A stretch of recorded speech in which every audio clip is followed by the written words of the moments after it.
조직과 조직을 서로 화해할 수 있도록 만들어주는 기능입니다.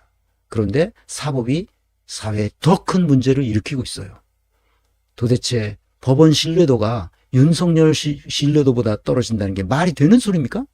그런데도 개혁할 생각을 안 하고 있는 거예요, 지금.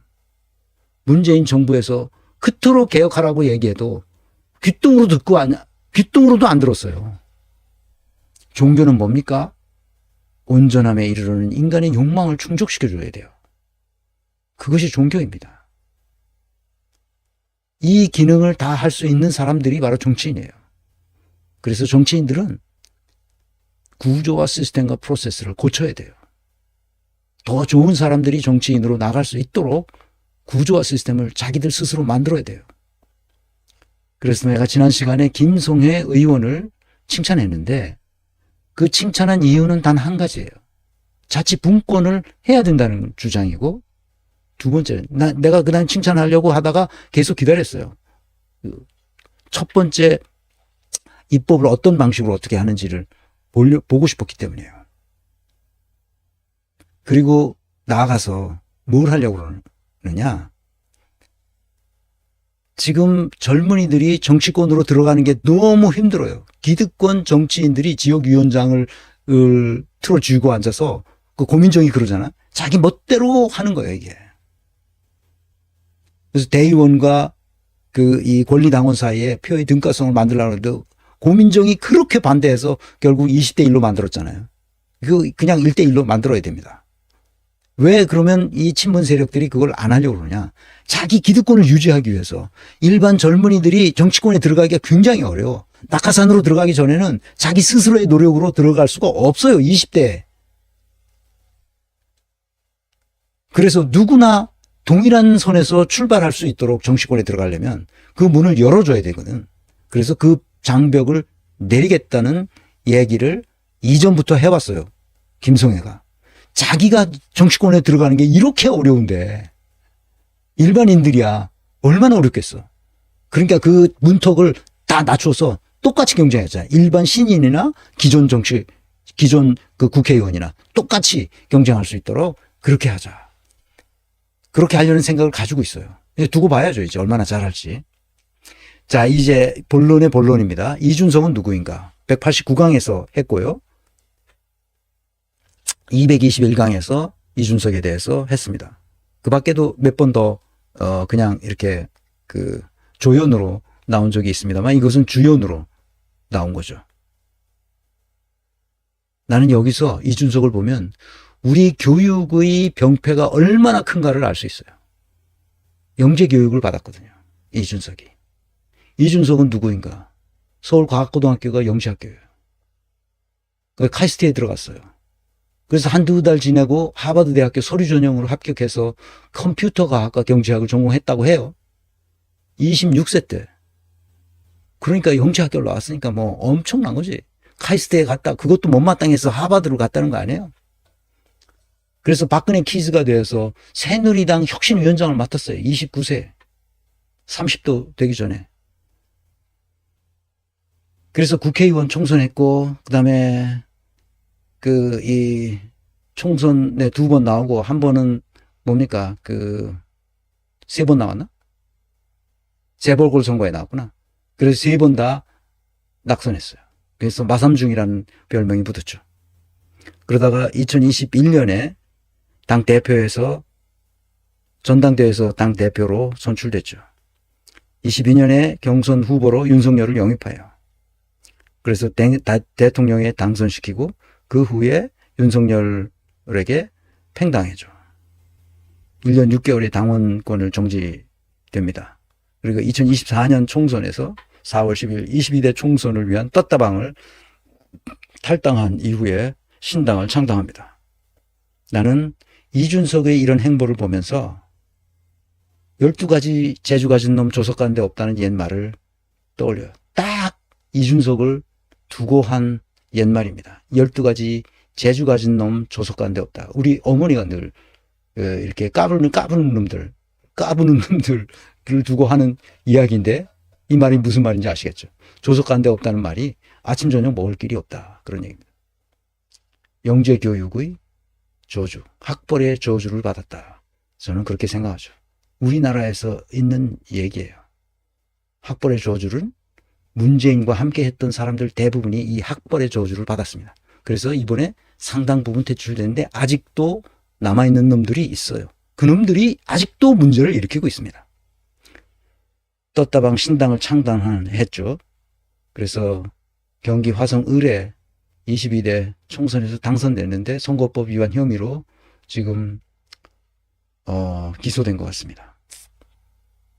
어떻게 될지 모르죠. 뭐 이거는 뭐 그렇게 중요한 게 아니고 그건 법원의 판단에 따라서 하면 될 것 같습니다. 이준석의 이런 행보를 쭉 보면 영재성이 있는 것처럼 사람들이 알고 쟤는 굉장히 똑똑하고 총명하고 뭐 말도 모르니까 청산유수로 해야 되고 그러니까 영재성이 있는 걸로 알아요. 그 영재성이 있는 애들은 그런 애들이 아닙니다. 뒤에서 설명합니다. 이런 애들의 특징은 미래 지향성이 없어요. 미래 지향성이란 앞으로 일어날 일에 대해서 멀리 보고 하는 성향이거든요. 영재성이 있는 사람들은 미래를 멀리 봐요. 영재성이 없다는 얘기예요. 그러니까 미래를 멀리 못 보는 애들의 특징은 학습 능력이 없어요. 깨닫질 못해요. 눈앞에 닥친 이익에 급급합니다. 바보들이죠. 근데 자기가 바보라고 생각 안 해요. 자기는 영재학교를 나왔고 카이스트 다니다가 그것도 부족해서 하버드대 가서 공부하고 온 사람 아니야. 그래도 군대도 면제받고 보통 사람이 아니지. 자기 스스로 굉장히 우울해. 그러니까 우쭐해 있어요. 정직 성실성이 그래서 없습니다. 그 리더십을 발휘할 수도 없죠. 이게 뭐예요? 이게 다 없어요. 근데 사람들은 이게 없다는 사실을 몰라요. 인간은 내가 어떤 사람을 볼 때 이 9가지 영양 요소 중에서 이게 이제 핵심 영양 요소죠. 밑에는 기본 영양 요소고 핵심 영양 요소 중에서 어떤 것을 어떻게 해서 이렇게 분석하는지에 대해서 여러분은 잘 모르실 거예요. 그런데 어떤 사람은 개념적 사고력이 뛰어나다고 얘기했고 저 개념적 사고력이 없기 때문에 망친다고 얘기했고 어떤 사람은 영재성이 있다고 자기 스스로 생각하기 때문에 망친다고 얘기했고 어떤 사람은 정직 성실성이 부족해서 다른 것에 다 여파가 정직 성실성이 없는 것이 다 여파를 영향을 주어서 저 사람은 사회적 성취를 이룩하지 못한다 이런 얘기를 합니다. 이준석의 경우는 자기 스스로 영재성이 있어서 대단히 머리가 좋고 똑똑하다고 스스로 알고 있어요. 근데 없어요. 그게. 머리가 안 좋아요. 우리 한국 교육의 아주 잘못된 특성입니다. 이게. 그래서 영재학교니 뭐니 이거 다 없애버려야 돼요. 그 특목고 이런 거 다 없애버려야 됩니다.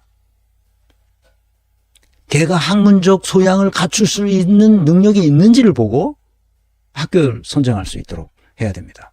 그것은 영재학교도 아니고 과학고등학교도 아니고 특목고도 아닙니다. 이런 걸 다 없애서 평균적인 아이들하고 같이 공부하면서 걔가 뛰어난 실력을 스스로 갖춰가는지를 선생님들이 보고 그 아이를 대학에 보낼 수 있을지 말지를 결정하면 돼요. 그리고 대학도 구조적으로 전부 다 바꿔야 됩니다. 이거 완전히 잘못됐어요. 다 평준화시켜야죠. 그래서 나는 이준석에게 묻고 싶은 거예요. 왜 정치를 하는가? 너는 왜 정치를 하냐? 뭘 보고 정치를 하냐? 출세하려고 하는 거죠. 이놈이야말로 출세하려고. 이준석이 내 둘째 아이하고 동갑이거든. 그래서 내가 관심을 가지고 봐요.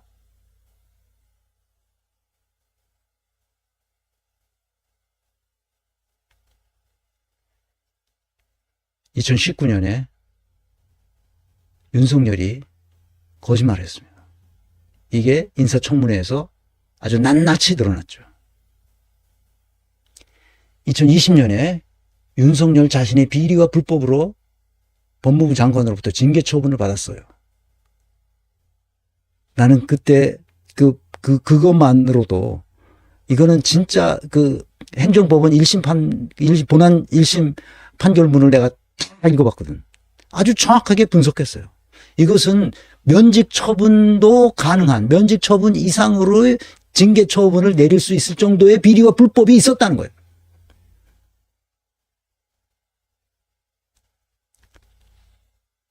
그런데도 불구하고 3개의 비단 주머니를 제의합니다. 윤석열에게.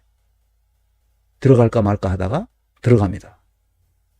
그리고 손바닥 왕자를 쓰고 대선 캠페인을 했어요. 미쳤죠. 샤머니즘에 경도돼 있다는 것은 우리가 다 알게 됐어요. 확실히 드러났죠.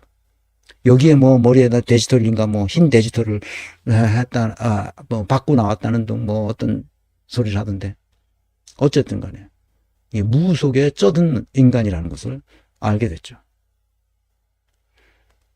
그래서 배신당합니다. 양두구육을 팔았다고 자기 스스로 떠듭니다. 그리고 밖에 나와서 신당을 만들었는데 이낙연과 합당합니다. 그랬다 얼마 안 돼서 결별하죠. 이 정치를 왜 하는가를 내가 물었잖아요. 이준석에게 묻고 싶은 게 뭐예요? 너는 정치를 왜 하느냐? 이 과정을 보면 이준석이나 윤석열이나 문재인이나 조국이나 내가 보기엔 똑같아요. 정도의 차이가 있어. 행동 패턴에 이 차이가 있을 뿐이야. 시민들을 속이고 있다는 점에서는 다 똑같은 놈들이야. 문재인도 그렇게 약속을 해놓고 끝까지 시민들을 속였잖아. 누구하고 같이 속인 거야? 조국하고 같이 속인 거야. 그래서 똑같은 놈들끼리 유유상종하는 거지. 이낙연도 시민들을 속였지. 똑같은 거야. 내가 왜 정치를 하냐고 묻는 건 바로 그거예요. 이준석은 희망이 없어요. 계속 떠들어. 그런데 맞는 말 같은데 들어놓고 쭉 듣고 떠드는 그 큰 맥락을 보면, 길게 보면 다 개소리야. 부모가 자기 아들이 어떤 짓을 하는지 몰라 지금. 이 시민들도 모르고 있어요. 그래서 나는 왜 철학이 그렇게 중요한지